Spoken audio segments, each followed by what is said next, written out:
So welcome to this continuation of day 5 of our look at federal law and energy policy, and in particular the EPA's Clean Power Plan. Um, I'm going to reprise where we were before and then uh, finish things off with a pop quiz that looks at the Clean Power Plan and the comments, the 6 million comments that have been filed. But remember that the questions that they presented were first, how is power generated in the United States, our centralized system of power generation with mostly investor-owned utilities, as I was reminded to describe them, and that utility regulation is mostly at the state level.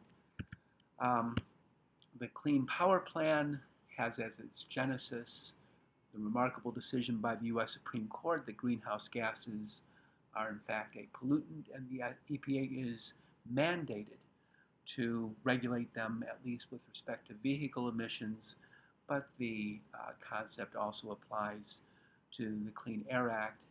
And so the EPA structured a proposal that would require state implementation along four basic elements, uh, looking at existing utility greenhouse gas emissions, looking at changes to the energy profile, to efficiency, uh, to removing coal from the mix, and also to conservation and efficiency programs well beyond the regulation that typically happens under the Clean Air Act of particular uh, source points.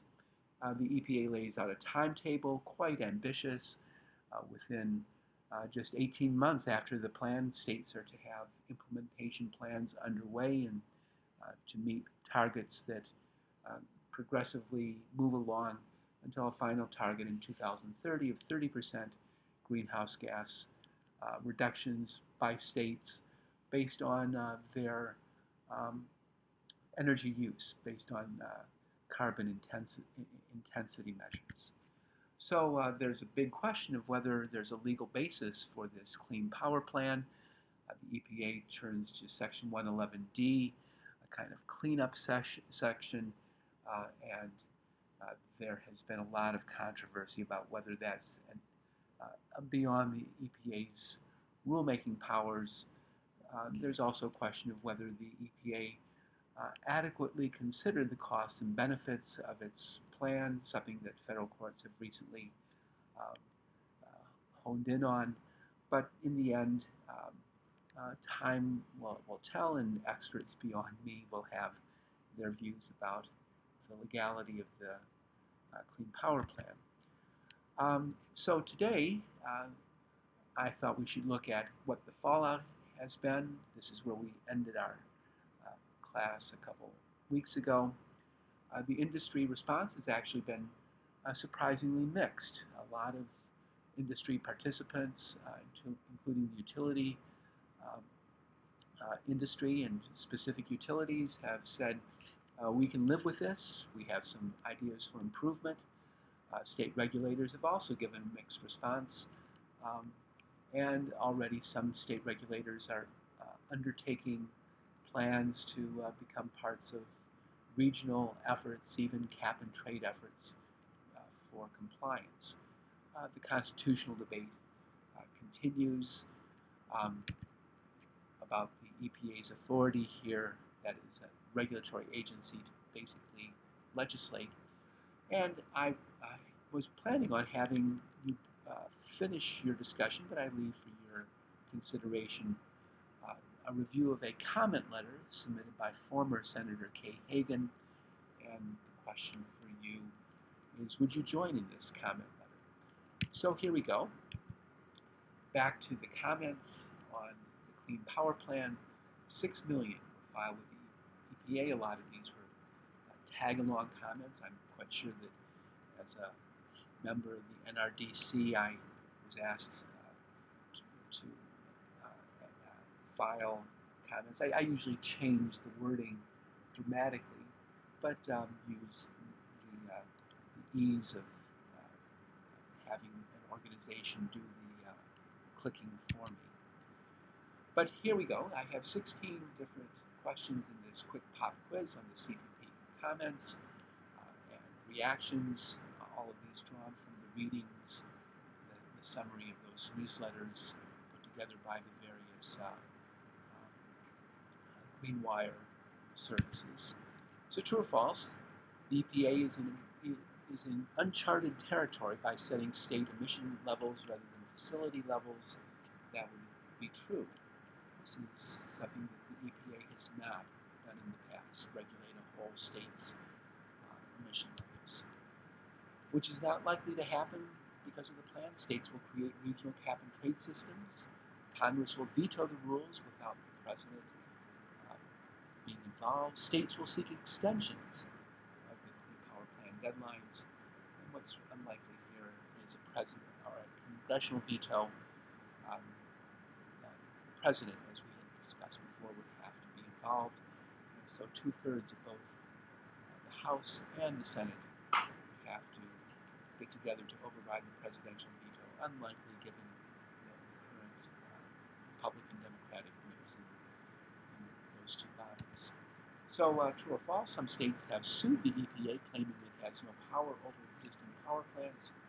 Yes, that's already happening. And it seems that state attorneys general are getting some political points for doing this, though increasingly, at least in my view, the Clean Power Plan is getting a lot of political support. The EPA's plan calls on states to reduce CO2 emissions, but many states get their power from other states. Who approves the interstate power transmission? So it turns out this is not just the EPA's implementation of state utility regulators, but the Federal Energy Regulatory Commission will also be involved. It's the one that approves interstate power transmission. Department of Energy, not as much. And the National Association of Utility Regulators don't approve interstate power transmission. So the answer is no. True or false? The CPP calls on the EPA to review state RPS standards, that's renewable portfolio standards, where some states have set for themselves goals of 15, 20, 25% renewable energy with certain target dates. It also calls on the EPA to review energy efficiency codes and other state laws. And this is all true. This is all right beyond the EPA's usual competence. Okay, so there were 5 questions, a few more. True or false? Duke Energy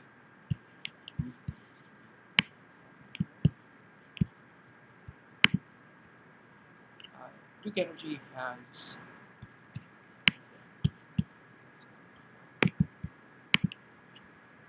argued that the EPA should recognize the efforts of states in its service area, including North Carolina, to cut greenhouse gas emissions to receive credit under the power plan. And that's true. Duke Energy says we'll go along with this, but give us more credit for what we've already done, which is not true about Duke Energy. The company spent $9 billion to reduce the number of coal plants by half. The company is buying and building solar farms in its service areas. Duke Power strongly opposes the power plan because it impinges on state rights. So that's not true. Duke Energy, in fact, seems to be buying into this so long as it gets adequate credit. True or false, the NRDC participated in drafting the plan. This is true. Political hay was made of that for a while, but it didn't seem to matter very much. There is a general recognition that affected parties in industry and the nonprofit sector are involved in things like this, which have been criticisms of the EPA's power plan. The plan will remove coal-fired capacity, threatening reliability. Planned nuclear power plants are included in state baselines.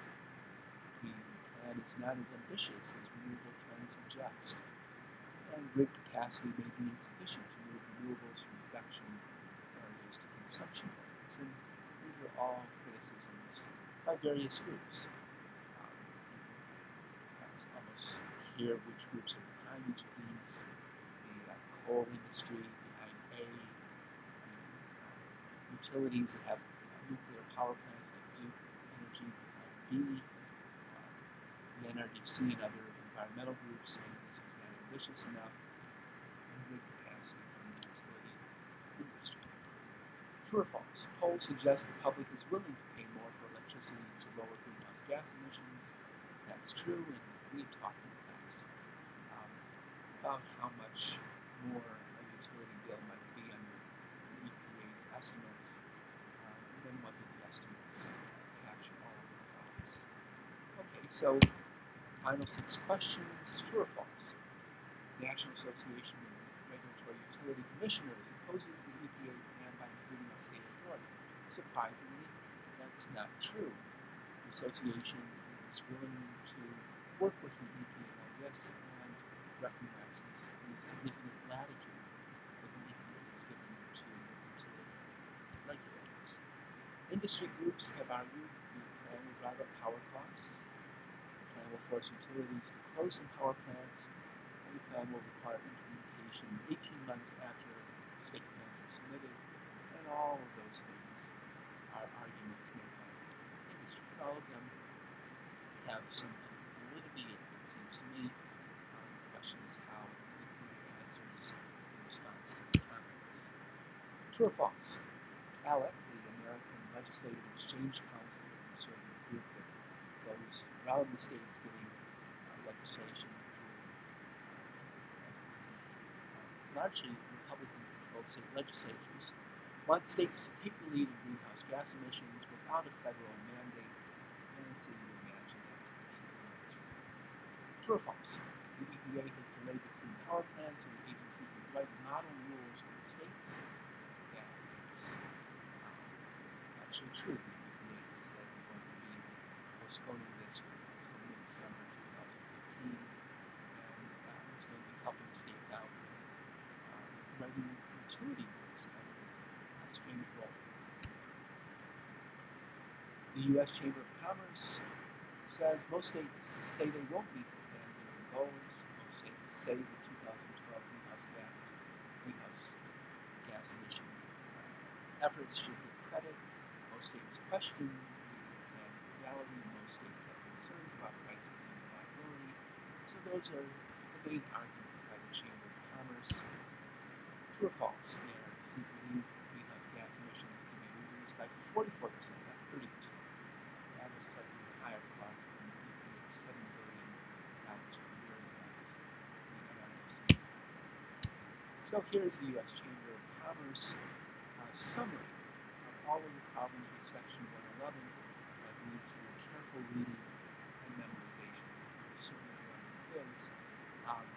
All of these different arguments against the EPA's work. Just kidding. So if you want to, you can click on the image and go and see the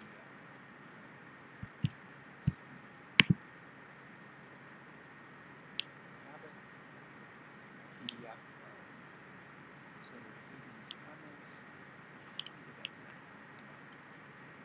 that's not right now, but I invite you to do that and to see what you think about Democratic candidate for the Senate